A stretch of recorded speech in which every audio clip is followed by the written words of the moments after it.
Hi everyone, my name is Sean Liu. Today I'll present our work on view-dependent video textures for 360-degree video. And this is joint work with Professor Maneesh Agrawala from Stanford and Stephen DiVerdi and Aaron Hertzmann from Adobe Research. Okay. Today, many directors use 360-degree video for storytelling, and viewers can watch them through a VR headset and choose where to look. Here on the left is the headset view, which shows what the viewer is seeing. On the right is the full 360-degree view of the scene, and the portion of the scene that the viewer sees is marked by the pink rectangle. Because viewers can choose where to look in 360-degree videos, it is possible for viewers to be looking in the wrong direction when important events happen. For example, in this scene, the aliens emerge dramatically from their spaceship and then accidentally stumble onto the ice. But if the viewer were looking in a different direction, then they would miss this comedic entrance of the aliens. With our tool, we instead loop video frames while the viewer is not looking at the aliens. We loop the video so that the content within the headset view transitions seamlessly. In this example, notice that the falling snow loops seamlessly within the headset view. Our tool loops the video in this manner until the viewer looks at the aliens and then plays normally. To achieve this, we introduce the concept of a gated clip. In this example, we want viewers to be looking at the aliens before playing the part where they fall onto the ice. On the timeline, we can find the moment right before the aliens fall. Before playing past this point in time, and then we can place a gate here. Before playing past this point in time, we want the viewer to be looking at the aliens, which we call the region of interest. The gated clip only plays past this time if the viewer is looking at the region of interest. Otherwise, it loops.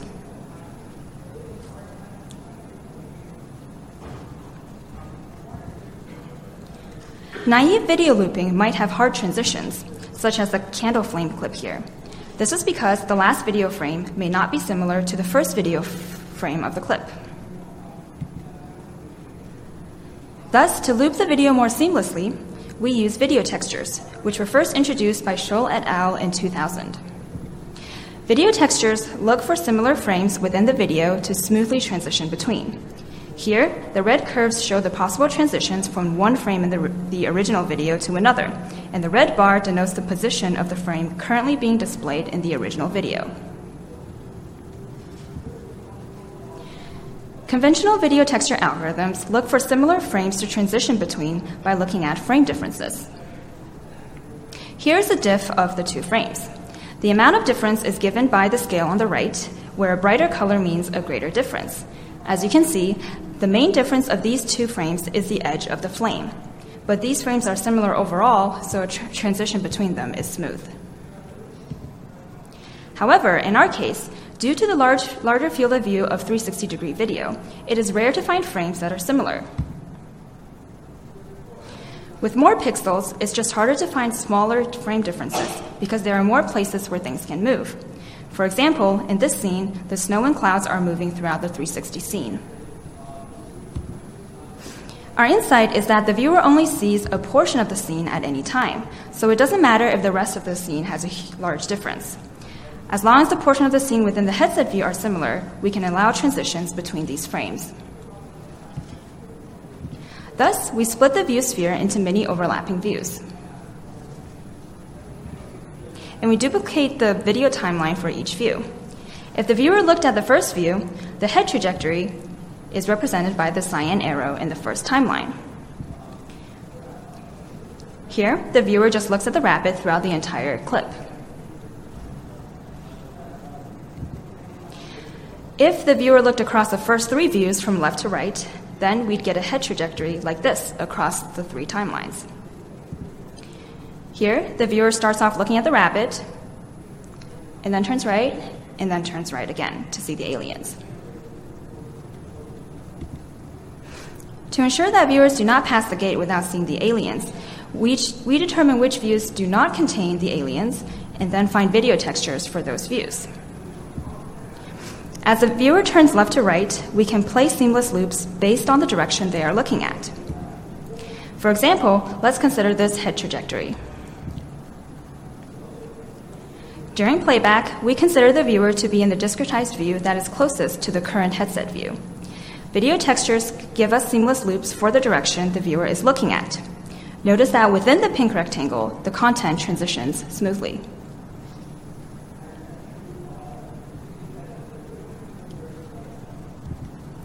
However, simply finding video textures for each view does not guarantee that viewers see the aliens. For example, consider this headset trajectory. Here, the viewer starts off looking to the right of the spaceship and then turns right to the neighboring view. Because the viewer already passed the loop in the sixth view when they turn their head, the viewer is able to get past the gate. So the problem is, some head trajectories allow viewers to play past the gate without seeing the region of interest. Our approach is to use optimization that accounts for all possible head trajectories and solves for loops that enforce the gate condition, which in our example is to see the aliens, and solve for loops that also have minimum total perceptual cost, which means that the loops should be as seamless as possible. And this is how we represent a gated clip as a graph. If each row represents a view and each column represents a frame, then we can represent each view frame pair as a node in a 2D array graph. At the gate time, we mark nodes that see the aliens as green and nodes that do not see the aliens as red. For each view, we represent 4 sequential playback with edges between nodes. A path through this graph represents a head trajectory of a viewer looking in one view. For example, the cyan path represents the case where the viewer just looked at the aliens, as shown here. However, this graph currently does not account for head motion, where the viewer looks across views. Thus, we add buffer nodes between sequential frame nodes, and then add edges from the buffer nodes to allow for transitions to other views. Now we can represent head motion through paths in this graph. For example, the cyan path represents a case where the viewer starts off looking to the right of the spaceship and then turns right. Since paths in this graph represent possible head trajectories, to make sure that viewers see the aliens, we want to make sure that there are no paths from the first column to the last column through the red nodes. In other words, we want to remove some edges and replace them with backward arcs to previous frames so that there are no paths through the red nodes. And the backward arcs will be the view-dependent loops we take to make sure viewers see the aliens. For example, traversing this cyan path means the video loops after the viewer turns right. Here, the viewer again starts off looking to the right of the spaceship, but when they turn to the right, the system plays a loop to prevent them from going past the gate. So, how do we find the set of forward edges to remove and replace with backward arcs? Well, we decided to use graph cut, which I will talk about briefly. Given a graph consisting of nodes and edges, where each edge has a weight, if we designate a node as a source node and another node as the sink node, then graph cut finds a set of edges to remove so that there is no path from the source to sink. Out of all possible edges to remove, graph cut selects the set where the sum of the edge weights is minimum. If we want to ensure that the cut separates the first and last column of the 3x3 array of nodes, we can assign a weight of infinity to the edges adjacent to the source and sink nodes. This will make sure that after the cut, the first column will be in the same set as the source node, and the last column will be in the same set as the sink node. So back to our graph. If we want to find a cut that separates the first and last column, we can add a source and sink node and connect the source node with infinite weighted edges to the first column and connect the last column with infinite weighted edges to the sink node. Our goal is to assign weights so that we get a cut like this, where the only paths from the first to last column is through a green node. Notice that in order to get a cut that separates the first and last column, we do need to cut on the 2 rows with the green nodes. However, after the cut, we do not replace them with backward arcs. During playback, when the viewer reaches the green nodes, we just keep playing forward. To get a cut like that, we first want to assign the buffer edges with a weight of infinity, because these edges represent potential head motion, and because we can't control that, it doesn't make sense to remove the orange edges. Next, it also doesn't make sense to cut on these green edges, which lead up to the green nodes. This is because we want the viewer to reach the gate time just by looking at the aliens. Therefore, we also assign the green edges with infinite weights. Nevertheless, as mentioned before, we need to cut on the 2 rows with green nodes. So we assign the edges after the green nodes with a weight of 0. Now all that's left is to assign weights for the other white edges. Now, recall that when we cut on a white edge, we want to replace it with a backward arc. From the current frame, we consider the arc to every previous frame. For each arc, we compute the perceptual cost, which is based on frame differences. Here, the lowest cost arc has a cost of 300.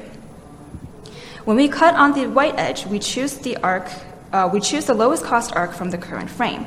Therefore, we assign the white edge with a weight equivalent to this lowest cost, which in this case is 300. Now back to our graph. After filling in all the edge weights, we do one more adjustment. We ask the user of our tool to provide a perceptual threshold, which designates the maximum perceptual cost that still appears seamless to them. For example, if the user says 300, then we treat perceptual costs below this threshold as seamless. And because we don't want seamless arcs to contribute to the total perceptual cost, we set costs below this threshold to 0. Now, after assigning all the edge weights, we can run GraphCut to find the set of edges to remove and replace with backward arcs. By property of GraphCut, we will get a set of edges to remove with the total lowest perceptual cost. Before we had this problem where some head trajectories, such as this one, allowed viewers to get past the gate without seeing the aliens. Now, after performing GraphCut, we get a new set of backward arcs that prevent the viewers from doing so. The new set of loops in the 5th view prevent the viewer from going too far out. Now, when the viewer turns to the right, the system can play the loop in the 6th view.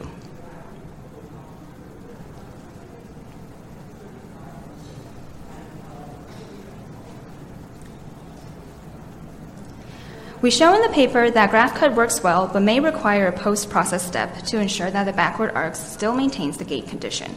Please see our paper for more details. Here are some more results. This is the opening scene of Invasion, which is the rabbit video we just saw. In this scene, the rabbit comes out of a cave. To make sure that viewers see where the rabbit comes from, we add a gate at the cave right before the rabbit emerges.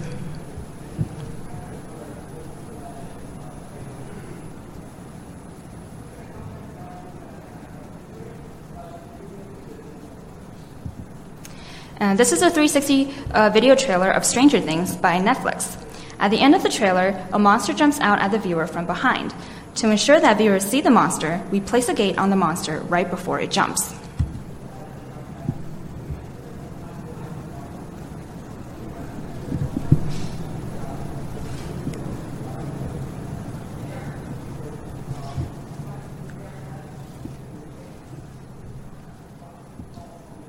Let me try audio.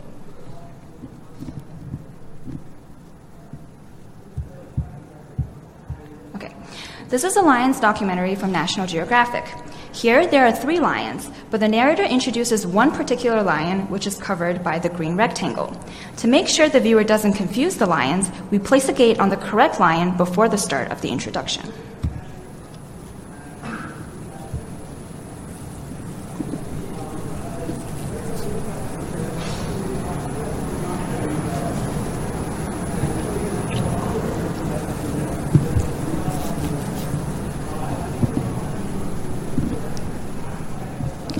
I think the audio might not be working. Can you turn up the audio? I did plug in.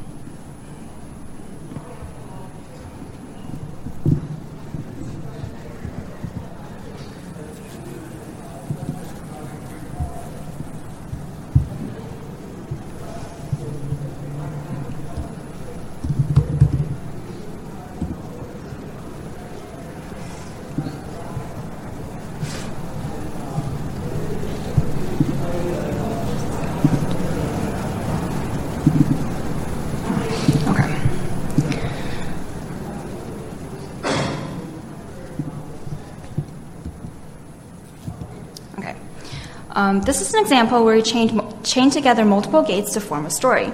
Here, the man is a detective who is investigating a murder, and the woman covered in the green rectangle is the ghost of the woman who was murdered. In this scene, the ghost gives a clue to the detective by pointing to a door. To ensure viewers see her, we add a gate on the ghost before she starts pointing.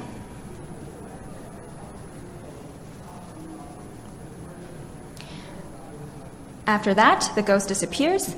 We add an inverse gate to make sure that the viewer does not look at the ghost when she vanishes. Finally, we add another gate at the region where the ghost was to make sure viewers see that she has in fact disappeared. Okay. As for computation time, for a 7-second clip at 30 frames per second, it takes about 3.3 hours for pre-processing, where we compute the perceptual costs. And the graph cut takes about half a second. We ran a user study to understand people's preferences between standard and gated clips. Out of 11 participants, 9 participants overall preferred gated clips over standard clips. They also thought it was significantly easier and less stressful to follow stories in gated clips than in standard clips. One of the limitations of our tool is that we don't take audio into account when computing view-dependent loops. For instance, if in this documentary the lion roared in the video, then we might have loops where the audio transition is very jarring.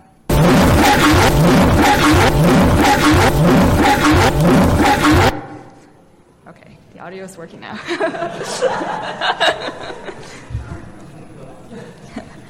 Okay, one area for future work is to investigate where and how to place gates in a narrative. For example, should the viewer be required to dwell on the region of interest for the gate to be passed? Should it be sufficient that the viewer has seen the region of interest at some time in the past? We leave this up for future work. There are 2 things to remember about our work. First, gated clips are a way for directors to ensure that viewers don't miss important story events. And view-dependent video textures with graph cut are a way to generate gated clips. Finally, we want to thank the Brown Institute for Media Innovation for their support. If you're interested, please check out our project website, which has our paper, code, and more results. Thank you for listening.